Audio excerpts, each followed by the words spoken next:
Déclaration des forces politiques et sociales contre la dictature et les changements de la Constitution. Dans ces adresses de Kisangani et de Lubumbashi, en date de 9 et 16 novembre 2024, M. Félix Tshisekedi Tshilombo a confirmé sa volonté de changer la Constitution du 18 février 2006 sous prétexte qu'elle n'est pas adaptée aux réalités congolaises, qu'elle a été rédigée par des étrangers et à l'étranger et qu'elle ne préserve pas la souveraineté nationale. Nous, forces politiques et sociales, porteuses des aspirations profondes du peuple congolais, après avoir suivi avec consternation M. Félix Tshisekedi sur sa volonté de changer la Constitution, déclarons solennellement notre opposition à ce changement ou cette révision de la Constitution, notamment pour des raisons ci-dessous. 1. Contrairement aux affirmations mensongères de M. Tshisekedi, prétendant que la Constitution du 18 février 2006 serait l'œuvre des étrangers, eh bien, celle-ci est issue du travail des Congolais, réunis à Simisili, dans la ville de Kisangani. Elle a été rédigée par le Parlement congolais et adoptée par le peuple au référendum dans sa très grande majorité, exprimée à 85%. Elle est donc ainsi l'expression de notre souveraineté nationale et ne constitue en aucun cas une imposition, ni des belligérants, encore moins des puissances étrangères. La Constitution a été conçue pour assurer le bon fonctionnement des institutions de la République, prévenir les conflits internes, promouvoir et consolider la cohésion et l'unité nationale, garantir les libertés publiques, promouvoir l'état de droit, empêcher les dérives dictatoriales et garantir une alternance démocratique régulière. En outre, il n'y a rien de plus faux que l'affirmation de M. Félix Tshilombo déclarant à Lubumbashi que l'article 217 serait responsable de l'occupation de nos terres par des étrangers.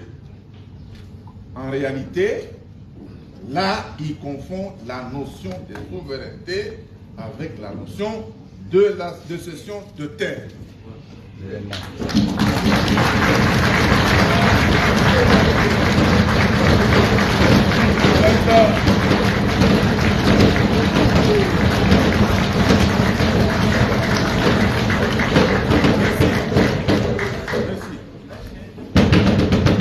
Est-il besoin aujourd'hui de rappeler que dans notre pays, selon l'article 214, alinéa 2 de la Constitution, aucun millimètre, je dis bien aucun millimètre du territoire national ne peut être cédé à quiconque sans l'accord préalable du peuple congolais consulté par référendum. Voilà.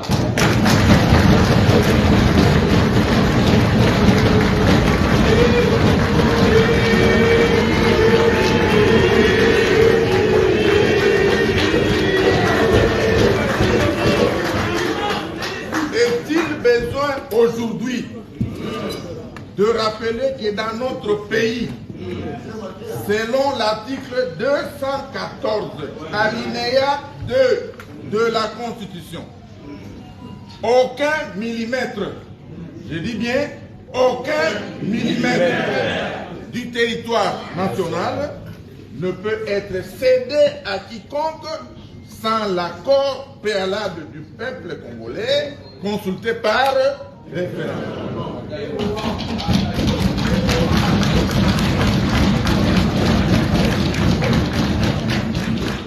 Aucune disposition de la Constitution du 18 février 2006 n'empêche M. Tshisekedi Tshilombo d'améliorer les conditions sociales du peuple congolais.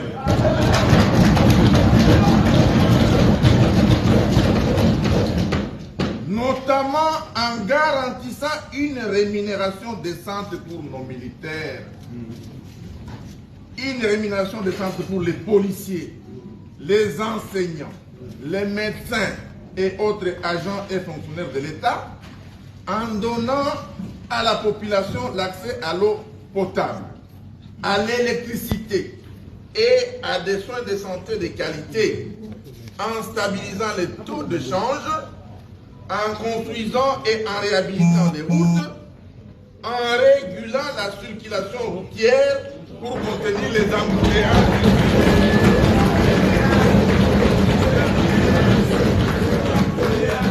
En construisant et en réhabilitant les routes, en régulant la circulation routière pour contenir les embouteillages, en récupérant Bunagana.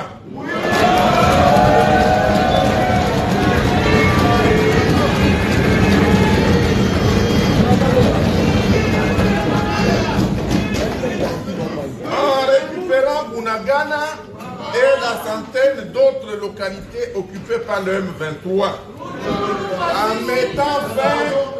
mettant fin à la guerre à l'Est, ainsi qu'à l'insécurité généralisée dans le pays. Nous sommes tous témoins de ce que la souffrance du peuple congolais a atteint des niveaux tragiques et insupportables. Vraiment. La corruption et le détournement des deniers publics sont devenus des pratiques institutionnalisées.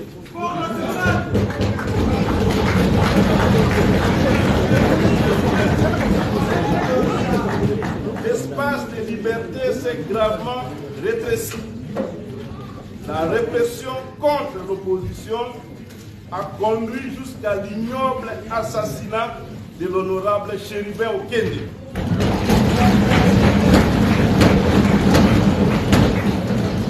Les violations des droits humains, le tribalisme, le népotisme, les arrestations arbitraires et détentions illégales des opposants, notamment à l'heure actuelle, Seth Kouni, Jean-Marc Kaboun, Mike Moukebaï et bien d'autres.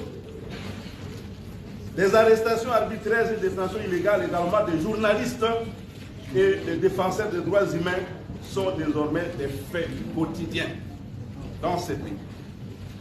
Le changement de la Constitution voulu par M. Tshisekedi Tshilombo intervient dans un contexte de crise profonde. La RDC, notre pays, est confrontée sur son intégrité territoriale à une grave menace alimentée par l'ingérence directe du Rwanda et de l'Ouganda et la résurgence du M23. À cela s'ajoutent les violences des ADF à Beni et Irumu, des Codeco et Zaïre, qui sont des groupes armés en Ituri, la présence de troupes burundaises au sud Kivu, les massacres perpétrés par les Mobondo dans les territoires de Kwamut, de Bagata, de Kenge, de Kimvula et ici à Maluku, dans la ville province de Kinshasa, notre capitale, ainsi que les exactions des milices de l'IDPS, abusivement appelées forces du progrès, et des Koulouna à travers le pays.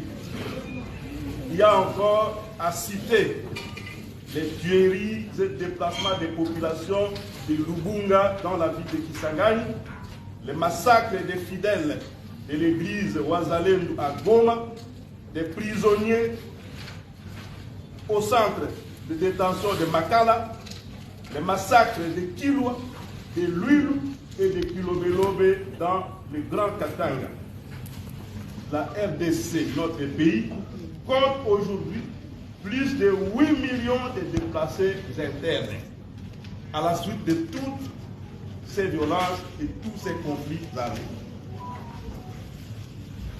Dès lors, oui, dès lors, nous le disons haut et fort, l'initiative de changement ou de révision de la Constitution est totalement injustifiée, inopportune, illégale, anticonstitutionnelle, une menace grave contre la cohésion nationale et une haute trahison de la part de M. Tshilombo.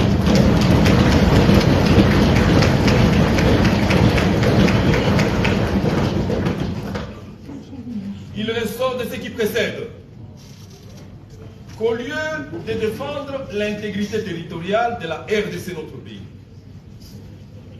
de s'attaquer aux véritables problèmes du pays, de promouvoir la cohésion nationale, M. Tshisekedi, puisqu'il s'agit de lui, cherche à changer la Constitution pour s'éterniser au pouvoir, du reste usurpé, et briguer un troisième mandat en violation de l'article 70.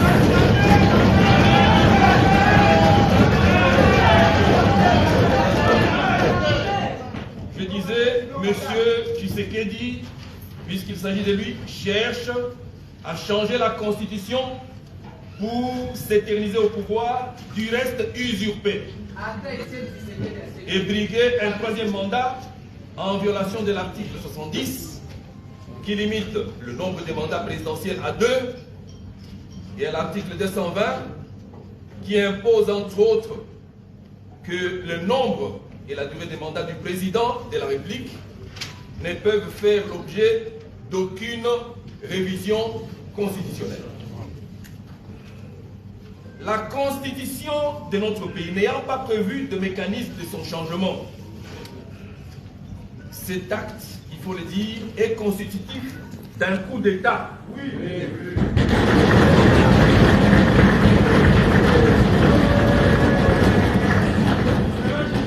Cet acte est constitutif d'un coup d'État et expose son auteur à des poursuites judiciaires pour haute trahison.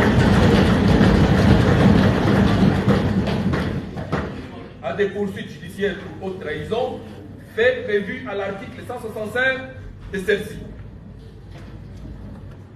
Face à cette dérive dictatoriale de M. Tshilombo, les forces politiques et sociales lancent un appel solennel à toutes les personnes éprises de paix et de justice, patriotes, opposés à la dictature, de nous mobiliser tous ensemble pour faire barrage à ce projet macabre de changer notre constitution. Chers compatriotes, conformément à l'article 64 de la Constitution, les forces politiques et sociales appellent le peuple congolais à s'élever comme un seul homme.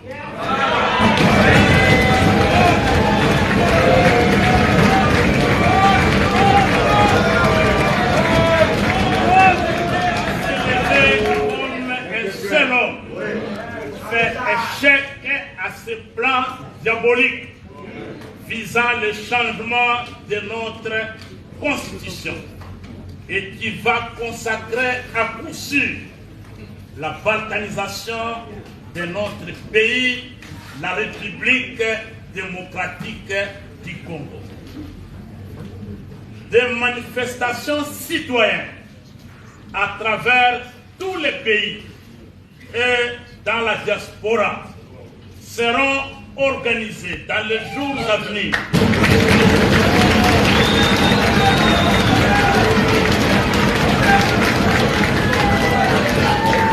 La manifestation citoyenne disait, à travers tous les pays et dans la diaspora seront organisés dans les jours à venir pour défendre notre constitution et barrer la route à M. Félix Tshisekedi. Peuple congolais, l'heure est grave.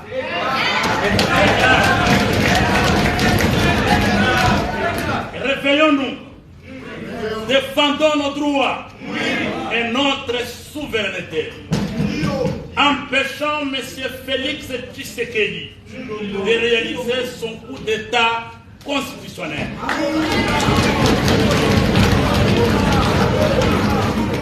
À l'unisson, nous disons haut et fort, pas de changement de constitution, pas de troisième mandat à M. Félix Tshisekedi.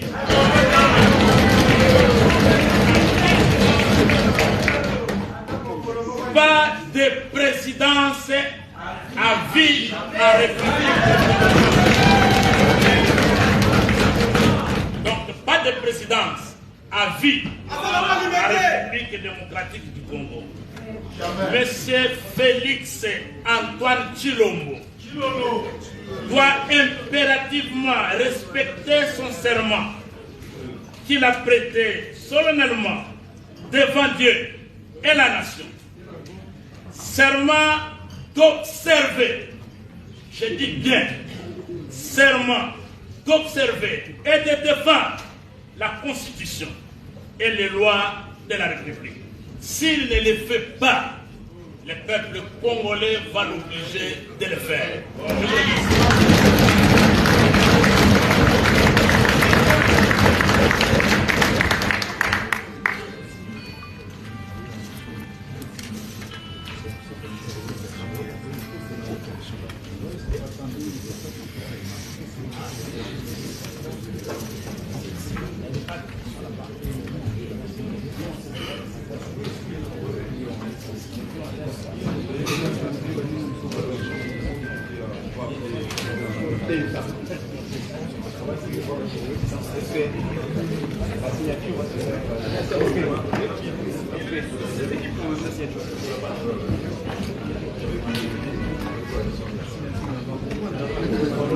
Je vous remercie. Merci beaucoup. Merci.